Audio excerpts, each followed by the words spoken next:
गीत की शादी रॉकी से होती है। रॉकी और लकी दोनों भाई जिनका आपस में बड़ा प्यार होता है। अरे वाह भाभी, क्या खाना बना है। अब तो घर में ही होटल वाला स्वाद रोज मिला करेगा। अरे लकी, तुम अभी जानते नहीं हो मुझे। तुम बस डिश का नाम बोलो, मैं तुम्हें इसी किचन में बनाकर खिलाऊंगी। चढ़ा रहा है तुम्हें ये, और तुम भी ना। गीत रॉकी के छोटे भाई को दोस्त की तरह मानती। वो रॉकी के साथ उसकी भी जरूरतों का ध्यान रखती। लकी, ये रहे तुम्हारे कपड़े, धोकर प्रेस करवा दिया है, अलमारी में सजा लो। अरे रख दो ना भाभी अलमारी में भी। हाँ हाँ, सब भाभी करेगी तो तू क्या करेगा। रहने दीजिए ना माँ जी, शादी हो जाएगी तो खुद ही सुधर जाएगा। अरे रहने दो यार, तुम दोनों मेरे कपड़े यहीं पे रख दो। एक कपड़े अलमारी में रखने को क्या बोल दिया, शुरू हो गई। एक दिन, रॉकी सुनिए ना, कल जल्दी आ जाना, मुझे मायके जाना है, या सुबह छोड़ दीजिए और शाम को लेकर आ जाना। अरे नहीं नहीं, कल तो बिल्कुल पॉसिबल नहीं है, कल मीटिंग है। तुम लकी के साथ चली जाओ ना, और उसे कह देना कि शाम को लेकर भी आ जाएगा। लकी भाभी को लेकर मायके जाता है, शाम को लेकर भी आता है। आते वक्त, लकी, तुम्हारे लिए मैंने एक लड़की देखी है, बहुत सुंदर है। अच्छा, क्या बात है भाभी, मुझे भी दिखा दो। और उससे भी पूछ लो कि मुझसे शादी करेगी ना। इतनी सुंदर होगी तो मुझसे क्यों शादी करेगी भाभी। अरे वाह, क्या बुराई है तुम में, इतने अच्छे हो दिखने में। हाँ, बस अपनी भैया से थोड़ा कम हो।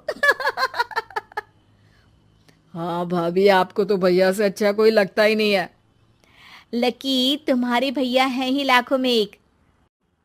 रात में दोनों घर आते हैं, लेकिन थोड़ी ही देर में उनके घर रॉकी की मौत की खबर आती है।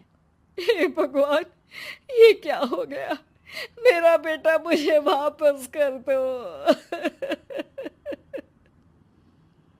सब मिलकर माँ और गीत को संभालते हैं। एक दिन, गीत बेटा, अब तो रॉकी रहा नहीं, तू देख ले अगर मायके जाना हो तो। गीत कुछ नहीं बोलती और कमरे में चली जाती है। एक दिन बुआ सास उन लोगों के घर आती है। अरे भाभी, किसकी नजर लग गई आप लोगों के घर में। मुझे तो लगता है कि इस लड़की के ही पैर ठीक नहीं है, तभी तो आते ही हमारे घर का चिराग खा गई। बुआ सास की बात सुनकर गीत को रोना आ जाता है।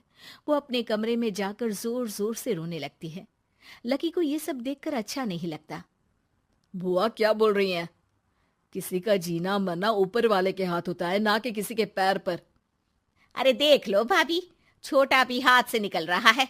ऐसा ना हो कि ये लड़की सबको आपके खिलाफ कर दे। तभी वहां गीत चाय लेकर आती है।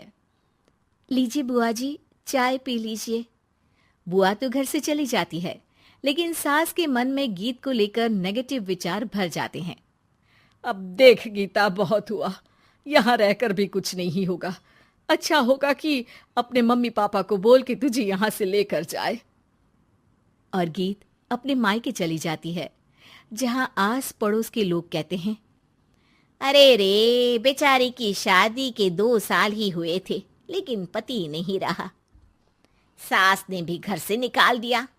देखो भाई भाभी कब तक साथ रखते हैं।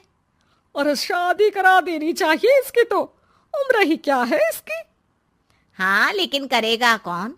एक तो शादीशुदा, ऊपर से कलंक पति की मौत का।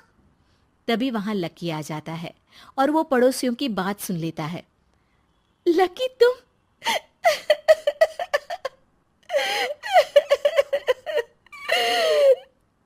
भाभी, ये जमाना आपको जीने नहीं देगा, लेकिन आप चिंता मत करना, मैं आपको आपके हिस्से की सारी खुशियां दूंगा। लीजिए, माँ ने आपका ये बैग भेजा है, इसमें आपके जरूरी सामान है जो वहीं रह गए थे। लकी देखता है कि गीत को ससुराल से लेकर मायके तक हर जगह सिर्फ ताने ही सुनने पड़ते हैं। वो सीधे अपनी माँ के पास जाता है। माँ, एक बात सुनो, ये कहाँ का न्याय है। एक लड़की जो छोटी सी उम्र में अपना पति खो चुकी है, वो अब दुनिया के ताने भी झेल रही है। यार, ये तो गलत है ना माँ। हमें भाभी का सपोर्ट करना चाहिए। क्या भैया होते तो भाभी को ऐसा देखकर दुखी नहीं होते? अरे देख लकी, ये समाज ऐसा ही है। और भैया होते तो गीत की ये हालत होती ही नहीं। बिना पति के औरत को तो ये सब झेलना ही पड़ता है। लेकिन कोई तो जरिया होगा ना माँ। भाभी भी हमारे परिवार का हिस्सा है, हम कुछ तो कर सकते हैं ना उनके लिए। हिस्सा है नहीं, हिस्सा थी। और अब तू ज्यादा ना भाभी भाभी करना बंद कर दे, समझा? कुछ दिन ऐसे ही बीतते हैं और एक दिन लकी देखता है कि गीत उसके ही कॉलेज में पढ़ने आई है। अरे भाभी, आप यहाँ कॉलेज में कैसे? लकी, मैंने पढ़ने का निर्णय लिया है। शादी के कारण मेरी पढ़ाई को बीच में ही रोक दिया गया था, पर अब जब कुछ नहीं बचा तो मैंने सोचा पढ़ाई में ही मन लगाऊं। अरे आपने बिल्कुल सही सोचा भाभी। किसी भी तरह की कोई भी जरूरत हो तो प्लीज बिना किसी हिचक के बताना, मैं हूं आपकी मदद के लिए। लेकिन कहते हैं ना, गीत की जिंदगी में सब कुछ बहुत दिनों के लिए ठीक नहीं रहा और एक दिन क्लास में, अरे ये विधवा है, इसकी तो शादी हो चुकी है। क्या बात कर रहे हो? हमारे साथ तो बैठकर ऐसे पढ़ाई करती है जैसे बच्ची हो। अरे बच्ची नहीं, बहुत शातिर है ये। किसी को नहीं बताया कि ये शादीशुदा है, वरना हम इसे आंटी आंटी कहकर पुकारते ना। अरे अब तो पता चल गया ना, आंटी जी। Aunty aunty. फिर क्या, सभी गीत को आंटी बोलकर चिढ़ाने लगते हैं। गीत को रोना आ जाता है और वो क्लास के बाहर जाकर रोने लगती है। सामने से लकी आ जाता है। अरे क्या हुआ भाभी, आप रो क्यों रही हैं?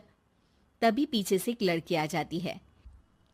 हे हैंडसम, इस औरत से ना दूर रहना, इसके प्यार में मत पड़ जाना, क्योंकि ये शादीशुदा है। हमारे साथ झूठ बोलकर हम जैसी ही रह रही थी। हाँ तो क्या गलत है? सही उम्र में तुम्हारे माता पिता तुम्हारी पढ़ाई छुड़वा देते तो आज तुम भी शादीशुदा ही होती ना। और इनका पति नहीं रहा, उसमें इनका क्या कसूर? अरे कोई अपने जीवन को नई शुरुआत दे रहा है तो तुम लोगों को क्यों मिर्ची लग रही है? अरे तुझे बड़ी दया आ रही है, कर लेना तू शादी। लकी तब तो कुछ नहीं बोलता, लेकिन ये बात उसके मन में घर कर जाती है। और फिर एक दिन, माँ, मैं गीत से शादी करना चाहता हूँ। अरे क्या बक रहा है बेटा, तेरा भाई तो खा गई वो, अब मैं अपना दूसरा लड़का नहीं खो सकती। नहीं माँ, मैं गीत को यूं परेशान नहीं देख सकता। उसका कॉलेज में भी लोगों ने जीना मुहाल कर रखा है। मैं उनसे शादी कर उन्हें फिर से इस घर की बहू बनाऊंगा। तुम मानती हो तो ठीक है, नहीं तो मैं घर छोड़कर चला जाऊंगा। अरे मुझे मंजूर है बेटा। लकी माँ के साथ गीत के घर जाता है और उसका हाथ मांगता है। घर वाले मान जाते हैं। थोड़े से इनकार के बाद गीत भी लकी से शादी करने को मान जाती है। Thank you.